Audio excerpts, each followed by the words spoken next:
As 2025 unfolded, Vladimir Putin seemed certain he had the world figured out. Russia was still deep in its war with Ukraine, and with Donald Trump now leading the United States, Putin believed he had a unique opportunity. He assumed Trump's skepticism of NATO could be used to Russia's advantage, to claim more Ukrainian territory, shift global power in Russia's favor, and perhaps even crush Ukraine entirely. But did it work? Did Russia gain the leverage it hoped for? Or did Putin miscalculate in a way that could cost his country dearly? And what does this mean for NATO and the United States? The answer lies in the choices Putin has made, and how they have backfired spectacularly. For much of 2025, Russia engaged in peace talks that offered a glimmer of hope. On the surface, it seemed progress was possible. Putin even had direct conversations with Trump, including a face-to-face meeting in Alaska, which initially sparked optimism that a deal might be within reach. Yet, beneath the headlines, Putin's stance remained rigid. He refused to compromise and stuck to the same maximalist demands he had from the very start of the invasion. Analysts quickly noticed the consequences. Pavel K. Bayev of the Eurasia Daily Monitor points out that what seemed like a potential breakthrough has now stalled completely. By rejecting compromise, Putin has committed Russia to a war with no clear end, repeating the same mistakes that led to the 2022 full-scale invasion. Meanwhile, the plan to weaken NATO has backfired. Russia's aggressive stance and refusal to compromise have only strengthened the alliance, proving that its unity isn't going anywhere.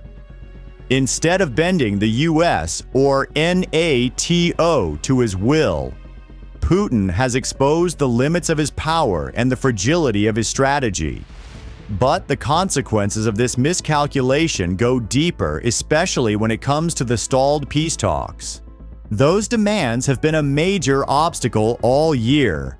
Analysts like Pavel K. Bayev, writing for the Peace Research Institute Oslo back in June, note that Putin often keeps Russia's position secret before meetings, only to reveal after the fact that his demands remain the same: impossible conditions that would eliminate Ukraine as a threat and block what Russia sees as NATO's expansion.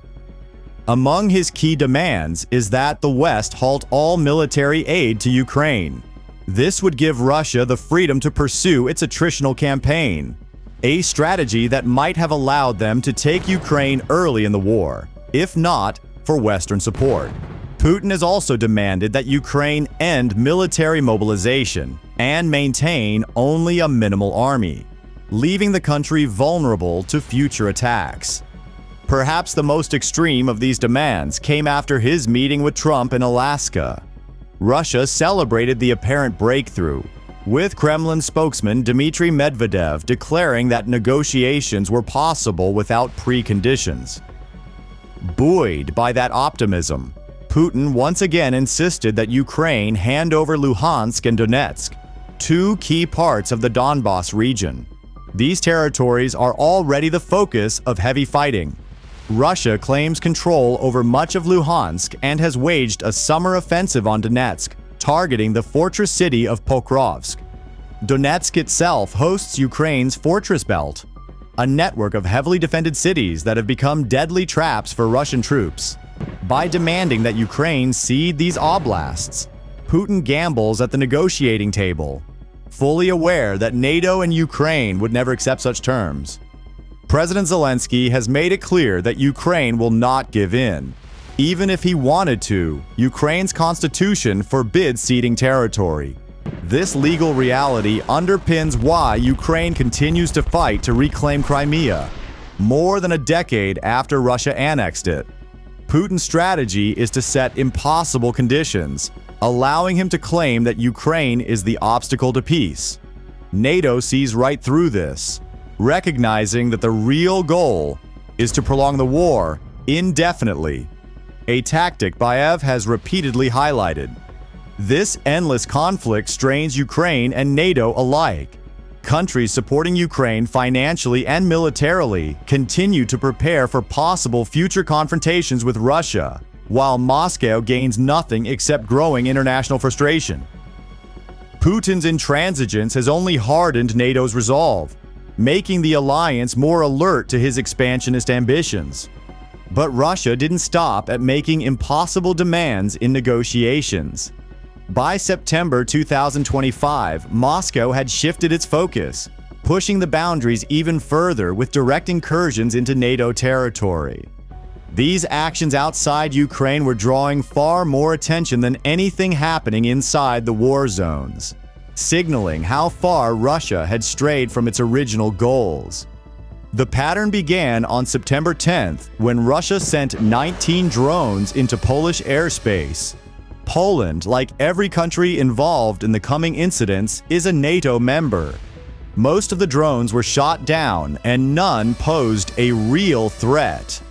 But the move made one thing clear: Putin was testing NATO's limits, seeing how far he could push before provoking a serious response.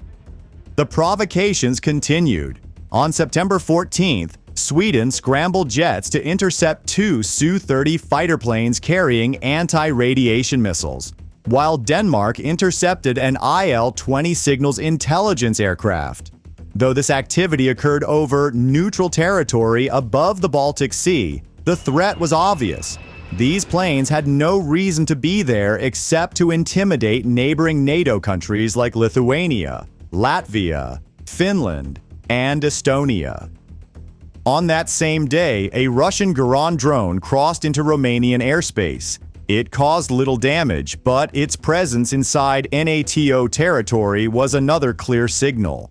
By September 21st, Germany and Sweden had to, again, escort an IL-20 out of Baltic airspace, all while Russia and Belarus were conducting their joint ZAPAD 2025 exercises along the Belarus-Ukraine border, the same border Putin used to launch his initial invasion in 2022. The tension escalated further in Estonia on September 19th when three Russian MiG-31 fighter jets strayed into Estonian airspace. The planes ignored warnings and deviated from a supposed routine flight between Russia and its Kaliningrad exclave. Within 12 minutes, NATO jets were in the air, escorting them out, but the incident sparked calls within the alliance to establish a rule allowing NATO to shoot down any unauthorized Russian aircraft. What we're seeing is a series of calculated tests. Putin, already angering NATO with his refusal to negotiate seriously with Ukraine, is probing the alliance to see where its line is. So far, NATO's response has been firm. The UK's Foreign Minister, Yvette Cooper, made it clear: reckless actions like these risk direct confrontation, and NATO is ready to defend its skies and territory. Russia dismissed these warnings as hysterical, but the message is unmistakable. NATO will not back down. Putin's attempts to test NATO are running into a much stronger reality than he expected. Instead of timid warnings, NATO is taking concrete steps, showing that any further Russian provocations will be met with immediate, serious responses. This shift sets the stage for how the alliance is handling the aerial incursions that have already rattled the region. On the ground, or in the sky more accurately, NATO's actions began to take shape with rapid responses to these intrusions. Bayev calls the incursion over Estonia a key test, proving that NATO could respond to a Russian threat within minutes. European solidarity was on full display, and even President Trump weighed in, warning that there could be big trouble if Russia repeated such maneuvers. Newsweek later reported that Trump supported NATO's right to shoot down Russian jets entering its airspace, a clear signal that the US would back decisive action. The speed and decisiveness of NATO's reaction sent a strong message. Putin cannot expect to provoke the alliance with impunity, Every attempted incursion, whether over Estonia, Poland, or the Baltic Sea, is met with immediate interception and warnings. Russia's plan to project power while receiving only mild pushback is failing. The alliance is not only defending its territory, but also preparing for the future, making it clear that any further aggression will be met with force. NATO has also backed up these actions with official statements. The organization described Russia's incursions as part of a clear pattern, making Moscow's denials irrelevant. The statement emphasized that NATO would use all necessary military and non-military tools to defend itself, underscoring the seriousness of its commitment. Even more importantly, NATO reaffirmed its Article 5 obligations, signaling to Putin that an attack on one member is an attack on all, leaving no room for miscalculation. This resolve is backed by concrete initiatives like Eastern Sentry. Launched just days after Russian drones entered Polish airspace, the program strengthens NATO's eastern flank. The path Russia would have to take to threaten countries like Poland, Finland, and the Baltic states. Multinational battle groups across Bulgaria, Estonia, Latvia, Hungary, Lithuania, Poland, Romania, and Slovakia are being reinforced with additional troops, ships, and aircraft, demonstrating that NATO is prepared to defend its members fully. Every move NATO has made has shown Putin just how miscalculated his assumptions were. The alliance is alert, unified, and prepared, leaving Russia with far fewer options than Moscow had hoped. What began as a series of low-risk tests for Putin has instead become a clear demonstration of NATO's strength and readiness, sending a signal that any further misstep could carry serious consequences. Building on this foundation, NATO has now taken the next step with a major new initiative.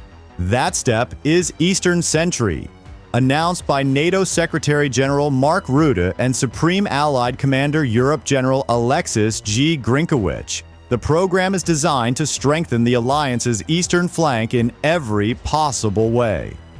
According to Radio Free Europe/Radio Liberty, the initiative creates a more integrated air policing system, allowing NATO members to rapidly support any nation under threat of Russian aerial attacks.